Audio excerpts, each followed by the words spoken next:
Selamat petang pemirsa, kembali program Warta Praja, saluran informasi pemerintahan dan pembangunan di Jawa Tengah hadir ke hadapan Anda.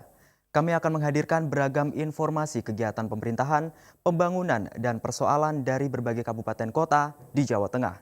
Bersama saya, Alexa Putra, berikut Warta Praja selengkapnya.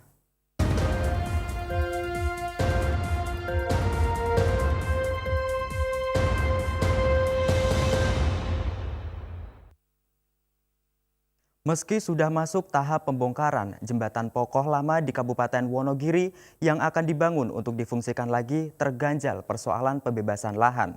Beberapa pemilik lahan hingga kini pun bersikeras mendapatkan ganti rugi sesuai yang diinginkan.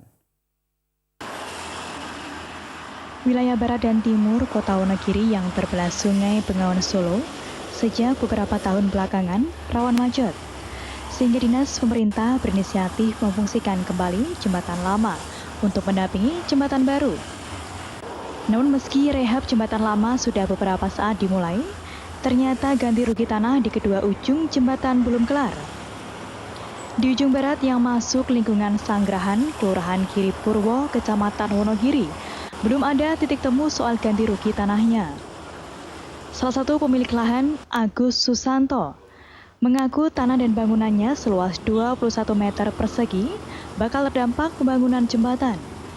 Sehingga beberapa waktu lalu Pemprov Jateng menawarkan ganti rugi 1,5 juta hingga 4 juta rupiah per meter persegi seperti warga terdampak lain. Namun dirinya menolak jika ganti rugi disamakan dengan yang lain, mengingat ia harus menguruk jurang agar warungnya bisa berdiri sejajar dengan jalan raya. Agus pun meminta ganti rugi 7 juta rupiah per meter persegi. Yang notabene nyun saya bukan saya ini enggak kayak rumah gedek, ruang papan kan ya lain kan gitu. Ya saya disamakan dengan itu saya enggak mau. Ya intinya saya tuh terserah jawab. Pada dasarnya saya tuh tetap mendukung.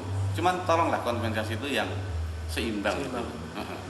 Sementara di ujung timur jembatan yang masuk lingkungan Mojoroto, Kelurahan Wonoboyo, Kecamatan Wonogiri, pemilik toko bangunan, Marino, justru bakal tergusur tanpa ganti rugi. Menurut Marino, Badan Pertanahan Nasional BPN memasukkan parit ke dalam gambar proyek. Padahal parit dengan panjang 15 meter dan lebar 2 meter itu masuk dalam sertifikat tanahnya. Karenanya Marino menuntut ganti rugi 4 juta rupiah per meter persegi. Sementing hak saya dibayar selesai. 4 juta per meter. Total semuanya 138 juta. Menanggapi gejolak warga, Bupati Wonogiri Joko Sutopo mengatakan akan memfasilitasi hal itu agar tidak muncul gejolak berkepanjangan. Masyarakat menjadi konsekuensi logis, semua punya hak, pemerintah harus merespon. Tentunya kami nanti akan mengundang pemangku kepentingan terkait, termasuk penyiapan dokumen-dokumennya agar supaya miskomunikasi atau miskoordinasi ini bisa segera terselesaikan. Bambang Widiartono, Cakra Semarang TV. Pemkot Semarang berencana membangun rumah susun sewa Rusunawa sendiri guna memenuhi kebutuhan tempat tinggal warganya.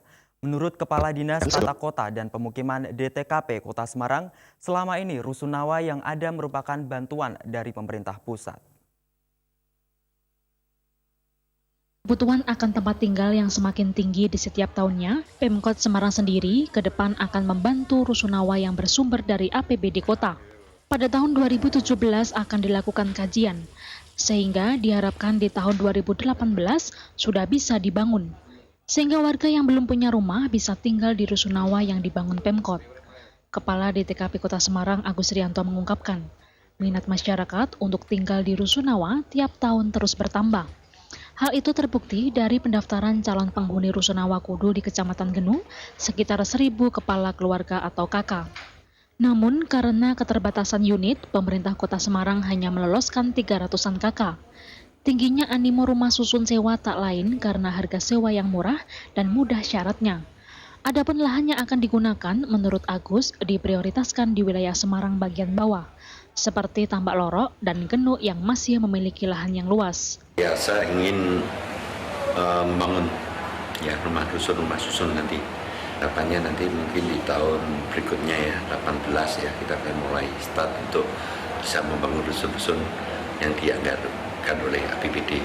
Ditambahkan Agus, selain lahan yang digunakan berupa tanah aset milik Pemkot, bisa juga lahan untuk pembangunan rusunawa, nantinya berupa lahan yang dibeli dari warga atau dibebaskan.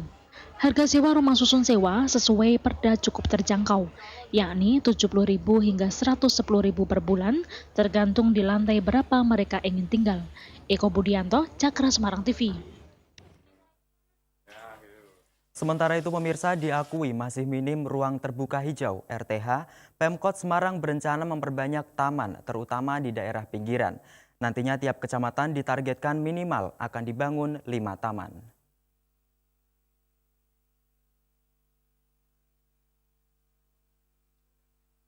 Kota Semarang diakui masih minim. Hal ini disampaikan Wali Kota Semarang Hendrar Pihadi usai meresmikan Taman Lalu Lintas Mangkang. Dari data yang ada saat ini, RTH privat milik Pemkot baru mencapai 8% dari luasan Kota Semarang. Namun demikian, Kota Semarang masih memiliki daerah yang sangat hijau, di antaranya Mijen, Ngalian, dan Gunung Pati. Wali Kota menyatakan akan lebih memperbanyak RTH di Kota Semarang dengan cara membangun lebih banyak ruang publik berbentuk taman. Selama kepemimpinannya, Pemkot Semarang memperbanyak RTH yang tersebar di 16 kecamatan secara merata. Nantinya akan dibangun 5 taman di tiap kecamatan, sehingga Kota Semarang bisa menghasilkan 80 taman baru. Sehubungan dengan hal tersebut, pihaknya sudah memerintahkan semua camat untuk menginventarisasi lahan di masing-masing kecamatan yang bisa dibangun taman. Taman tersebut diharapkan bisa menjadi fasilitas publik yang dimanfaatkan masyarakat, termasuk dengan disediakannya fasilitas Wi-Fi. 5 tahun ke depan ini kita juga terus akan menambah tempat-tempat untuk public space, tempat berkumpulnya masyarakat yang juga bisa dipakai sebagai bagian konservasi. Dengan adanya rencana tersebut diharapkan target pemenuhan kebutuhan ruang terbuka hijau 30% dari luas wilayah setidaknya bisa mendekati terpenuhi secara bertahap. Eko Budianto, Cakra, Semarang TV. Dishub Kota Semarang akan siapkan parkir meter. Informasinya usai jeda, tetaplah bersama kami.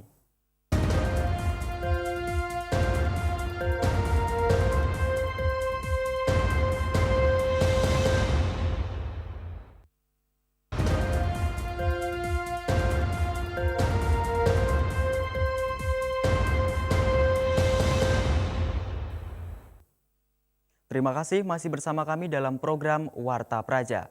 Dinas Perhubungan Komunikasi dan Informasi Dishub Kominfo Kota Semarang dalam waktu dekat akan menyiapkan parkir meter untuk kendaraan di Kota Semarang. Hal ini dilakukan untuk memperbaiki pengelolaan parkir sekaligus meningkatkan PAD. Dugaan tingginya kebocoran dalam pengelolaan parkir nampaknya mulai diantisipasi oleh Dishub Kominfo Kota Semarang melalui upaya penyiapan parkir meter. Seperti yang disampaikan Kabid Parkir di Subkominfo, Tri Wibowo, usai rapat panitia kerja DPD Kota Semarang di gedung DPRD. Menurut Tri Wibowo, pihaknya akan menyiapkan ratusan alat parkir meter untuk dipasang di lokasi parkir kendaraan Kota Semarang. Dengan alat tersebut, penggunaan jasa parkir jalan diharapkan tidak membayar uang ke jukir, tapi cukup menggunakan atau kartu yang secara otomatis terdata di alat tersebut. Di Subkominfo akan bekerjasama dengan pihak bank yang bisa ikut mengelola parkir meter ini agar lebih aman dan transparan.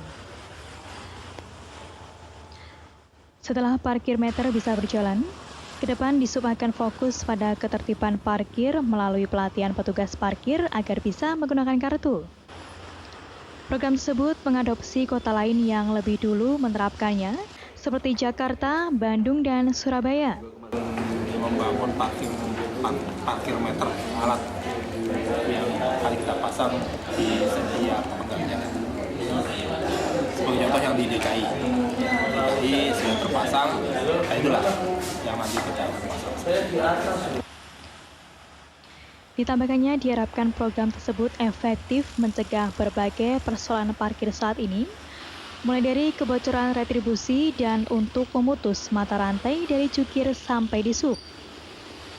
Untuk tahap awal, zonasi penggunaan alat parkir meter tersebut baru dilakukan di kawasan Jalan Pemuda, Tamrin, dan Jalan Pandenaran. Eko Budianto, Cakra Semarang TV. Bupati Boyolali kembali melantik Cahyo Sumarsono menjadi Direktur Utama Perusahaan Umum Daerah Air Minum (PUDM) Boyolali. Bupati berharap pada tahun 2019 nanti Kabupaten Boyolali sudah 100% mendapatkan aliran air bersih. Bupati Boyolali, Seno Samudro, kembali melantik Cahyo Sumarsono menjadi Direktur Utama Pudam Boyolali bersama dua direksi lainnya, yakni Direktur Teknik Pudam Joko Santoso dan Direktur Umum Agung Joko Purwanto. Bupati menilai Cahyo berhasil mencapai target layanan air bersih berdasarkan kriteria Millennium Development Goals, yakni 65% wilayah desa dan 80% wilayah perkotaan sudah mendapat pelayanan air bersih. Bupati ingin tahun 2019 nanti 100% masyarakat Boyolali bisa mendapatkan akses air bersih. Beberapa inovasi sudah dibuat, antara lain pembuatan embung dengan kapasitas 4 juta meter kubik karena mata air di Boyolali saat ini mulai berkurang. Dari 14.000 sambungan rumah sekarang sudah 46.000 dan saya kira dalam 4 tahun terakhir nanti bisa tembus 60.000 sambungan rumah. Pelanggan Pudam saat ini sudah mencapai 45.600 sambungan rumah dan tahun ini Pudam akan menambah 5.000 sambungan rumah dengan sumber dana dari APBN dan program bantuan lainnya. Program nasional 2019 itu mensyaratkan bahwa seluruh penduduk Indonesia di tahun 2019 sudah harus memperoleh akses air bersih. Kalau visi misi Bupati Boyolali adalah kota air. Taufik Irvani, Cakra Semarang TV. Sementara itu pemirsa, Pemkab Boyolali meminta para pegawainya tidak resah, namun tetap tenang dan bekerja dengan maksimal menyikapi rencana pemangkasan PNS khususnya lulusan SMA ke bawah. Hal tersebut terkait rencana dari Menteri Pendayagunaan Aparatur Negara dan Reformasi Birokrasi Menpan RB Yudi Krisnandi yang baru berupa wacana dan masih menjadi polemik. Kepala Badan Kepegawaian Daerah Boyolali Karsino meminta kepada para PNS yang pendidikannya SMA ke bawah tak terlalu serius menanggapi wacana Menpan RB yang berencana akan memangkas PNS dengan pendidikan SMA ke bawah. Dan hal itu masih sebatas wacana. Di lingkup Pemkab Boyolali saat ini memiliki 10.967 PNS. Dari jumlah tersebut, PNS dengan pendidikan SMA ke bawah sebanyak 2.423 orang. Terdiri dari 1.985 PNS lulusan SMA, 262 lulusan SMP, dan 176 lulusan SD. Karsino menyatakan hingga saat ini pihaknya belum mendapat surat edaran resmi dari Menpan RB terkait rencana pemangkasan PNS tersebut, sehingga para PNS tak perlu risau untuk melakukan pemangkasan PNS, ada mekanisme yang harus dipenuhi, sehingga wacana tersebut tidak serta-merta dapat langsung dilaksanakan.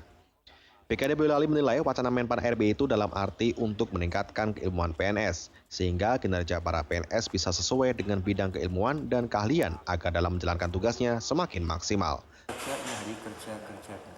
Toh kalau itu memang benar, pasti melalui proses. Nggak mungkin semuanya merumahkan seorang PNS di tata rendah apapun langsung mandat surat begini, nggak mungkin. Semua proses. Sampai hari ini BKD belum ada namanya. Taufik Irvani, Cakra, Semarang TV. Jangan beranjak dari tempat duduk Anda karena kami segera kembali usai jeda. Tetaplah di Warta Praja, saluran informasi pemerintahan dan pembangunan di Jawa Tengah.